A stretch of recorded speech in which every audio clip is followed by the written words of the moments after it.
Can you imagine getting paid $64 million to play one game for a team? Well, that happened. That's not even the craziest story in this video. Being a top 5 pick in the NBA draft is no easy feat, but for John Koncak, the harder part was playing well in the league and living up to his draft hype. While attending college at SMU, the 7-foot center had a lot of scouts looking at him, while having an amazing 4 years in the basketball program. In the 123 college games, John averaged 14 points, 9 rebounds, and 1 assist. In the 1985 NBA draft, he was selected 5th overall by the Atlanta Hawks. And after his 4th season, he became a restricted free agent, and the Pistons offered him a $2.5 million contract that would triple his salary, making $675,000 a year. In 1988, the Atlanta Hawks offered him a whopping 6-year, $13 million contract after he averaged only 4 points and 6 rebounds the previous season. Surprisingly enough, John would never reach numbers like that again. This contract gave him a bigger salary than the 2 Hall of Famers Michael Jordan and Larry Bird. After signing the deal, he was and will forever be known as John Koncak. At the time, the high school star and soon-to-be Hall of Famer Shaquille O'Neal saw how much the mediocre John Koncak was making, and he decided to quit football and concentrate on basketball. With this contract being so high for such an average player, there's no question that people were confused. Super agent Mark Flesher said, "Every agent in the business was surprised by the numbers." Now, obviously, John was happy about the contract, even if no one else was. During an interview, he said, "I'm happy with it. I think you have to look at it this way. You look at a figure you think is a fair one, then play with it. See what you can come up with." With Gilbert Arenas proving his worth in the NBA, a situation with one team led to a rule named after him. In the 2001 NBA draft, Gilbert was selected with the 31st pick in the 2nd round to the Golden State Warriors. In his rookie season with the Warriors, he started 30 games and he averaged 11 points, but the Warriors still finished last in the Western Conference that season. After the 2002-2003 season, he was traded to the Washington Wizards after flipping a coin to decide what team to sign with between the Wizards, Warriors, and the Clippers. He signed with the Washington Wizards with a deal of 6 years worth $60 million. The Warriors wanted to match the offer, but they couldn't because of their salary cap, which made it not possible to match. The situation led to the Gilbert Arenas rule, which allowed teams to sign back restricted free agents that weren't picked in the 1st round. He was having knee problems before the Wizards decided to give him an insane contract, and the knee injury would bother him for the rest of his career. He tore his MCL and his meniscus, and he only played 15 games for the Wizards in the 2007-2008 season. Only 55 games total after signing his outrageous contract of $60 million. With a lot of people saying that Gilbert's contract is the worst contract ever, Gilbert said this during an interview with TMZ. "Well, it could be. I'm not arguing that it's not." During the interview, he soon found out that his contract is listed at number 1 for the worst contracts ever, and he was shocked. With Joe Smith being the 1st pick in the draft, alongside signing one of the biggest deals in the NBA at the time, his personal decisions led to him spending all of his insane contract. Joe Smith was the 1st overall pick in the 1995 NBA draft, and he should have been a big target for teams after the lockout in 1999. Instead, he signed a 1-year deal with Minnesota for $2.1 million. The big shot of the 90s signed such a small contract because him and his agent struck a secret deal with the team that was worth $86 million for 7 years. He had the big contract, but he would sign a 1-year contract to lower the salary cap for the Timberwolves. When the agent for Joe Smith and Kevin Garnett left his old firm, the agent sued and the secret deal was revealed to the public. The owner Glenn Taylor and general manager Scott Layden were banned for almost a year for breaking the NBA's salary cap rules with his illegal deal with Joe Smith. The outcome of this being revealed to the world, the Timberwolves lost 4 of their next 5 first-round draft picks, destroying their team, just as Kevin Garnett was reaching his prime. The whole situation made the Timberwolves organization suck for almost a decade, and it ultimately ruined Smith. He eventually returned to the Timberwolves with a much smaller contract of $34 million for 6 years. And after getting all of his money for these contracts, Joe Smith is now broke. During an interview, Joe said, "A lot of people think once you sign the contract, you're an automatic millionaire, but it doesn't work like that. Nobody really explained that and broke that down to me. That Uncle Sam, out of the $3 million, Uncle Sam's probably got to take $1.5 million of that. But that's just something I had to learn." With Penny Hardaway being considered one of the better point guards in NBA history, it doesn't take away from the fact that he signed 2 ridiculous contracts. After Hardaway's impressive rookie season with the Orlando Magic, averaging 16 points, 5.4 rebounds, and 6.6 assists per game, he made the NBA All-Rookie team, and he went into a contract holdout. After negotiating and then signing a contract worth $65 million over 13 years,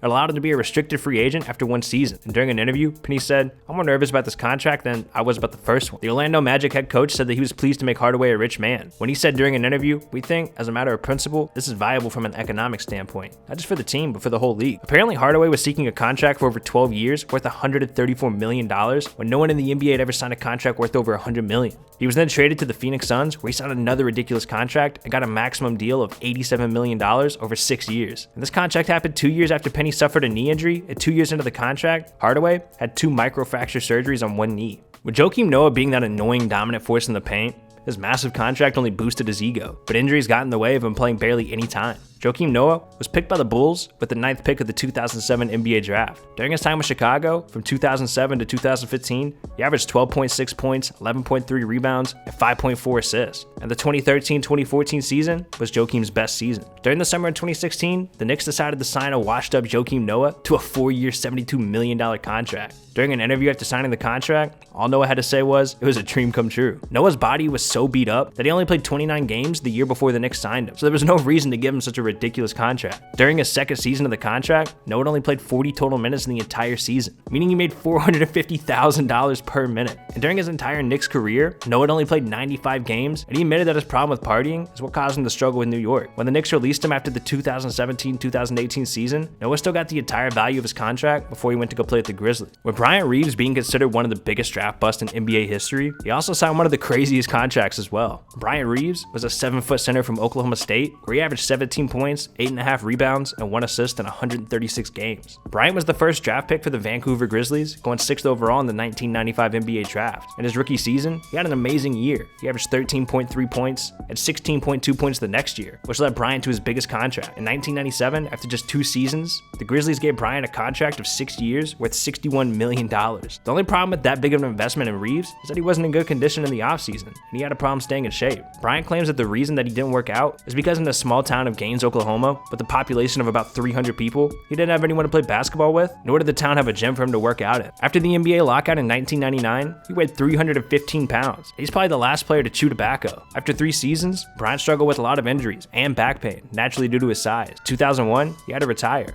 only playing 3 seasons of his contract because he couldn't recover from his back problem. Bryant was humble when it came to his contract and the money that he earned while playing in the NBA. During an interview, he said, "All these contracts blow your mind. Even the $1, $2, $3 million contracts are big for throwing a rubber ball into the metal ring. But at the same time, you're a product on the floor. You're entertainment. You're a lot like actors. You have to put something out there people want to come see." Jason Williams went from a solid NBA player who signed big contracts to his life falling apart due to bad habits and a leg injury. The 6'10" center played basketball for St. John's University, and during his 72 games in college, Williams averaged 15 points, 6.8 rebounds, and half an assist per game before entering the draft. Williams was the 21st overall pick in the 1990 NBA draft by the Phoenix Suns, and he was then traded to the 76ers and then to the Brooklyn Nets, where he got his big payday. After only starting 12 games in his first 3 seasons, he finally got a full-time starting position in the 1996-97 season. After a remarkable season, he got picked up for his first and only All-Star game, which then led to his contract extension. During the negotiation for his contract, the Nets were offering Williams over $100 million, but soon changed their minds, which made Jason really upset,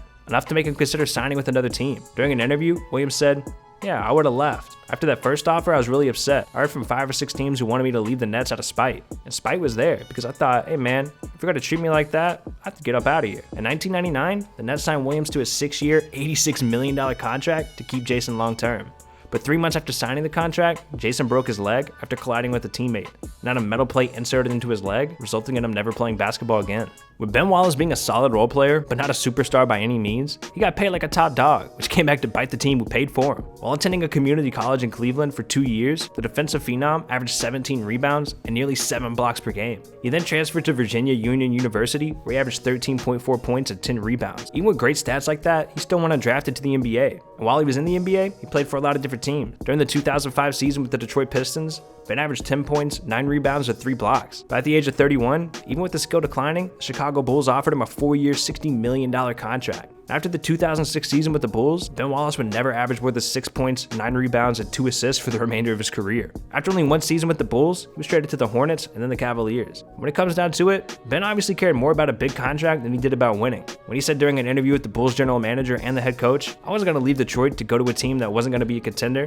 I'm glad to be a part of a young, scrappy team." With Timofey Mozgov helping the Cavaliers win their first championship in team history, he then went on to sign arguably the worst contract in Lakers history. In 2010, Mozgov signed a 3-year, $9.7 million contract with the New York Knicks. Mozgov made his name known during a game against the Detroit Pistons, where he scored 23 points and he had 14 rebounds. He was then traded to the Denver Nuggets, where he played from 2011 to 2015. Then in 2015, he was traded to the Cleveland Cavaliers to play alongside LeBron James, and he'd even helped the Cavaliers win their first championship in franchise history. He became the first Russian player to play in the NBA Finals. And after the Finals win, Mozgov and teammate Shasha Khan became the first Russians to win a final. After the season, it all went downhill for Mozgov when he signed a 4-year, $64 million contract with the Los Angeles Lakers in 2016. The Lakers received a ton of criticism for this outrageous contract, considering he only played one game with the Lakers before being traded. In one season on the contract, Mozgov made more in one season than Michael Jordan did in his first 8 seasons in the NBA. In one season, he made more money than the entire 1990-1991 Chicago Bulls roster, including head coach Phil Jackson. A lot of people made jokes about this contract mistake, like Tim Reynolds of the Associated Press tweeting out saying, "I fully expect Shaquille O'Neal to come out of retirement if Mozgov is getting $16 million a year." After his debut with the Lakers,